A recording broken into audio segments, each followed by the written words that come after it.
Chapter 31. Now the Philistines fought against Israel, and the men of Israel fled from before the Philistines, and fell down slain in Mount Gilboa.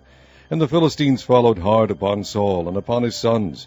And the Philistines slew Jonathan, and Abinadab, and Melchishua, Saul's sons. And the battle went sore against Saul, and the archers hit him, and he was sore wounded of the archers.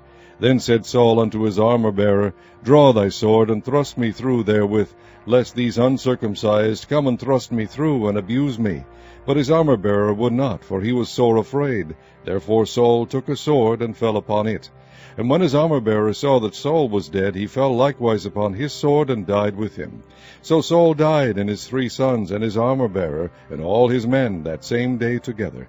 And when the men of Israel that were on the other side of the valley, and they that were on the other side Jordan, saw that the men of Israel fled, and that Saul and his sons were dead, they forsook the cities and fled, and the Philistines came and dwelt in them.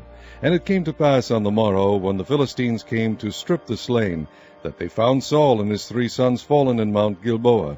And they cut off his head, and stripped off his armor, and sent into the land of the Philistines round about to publish it in the house of their idols and among the people.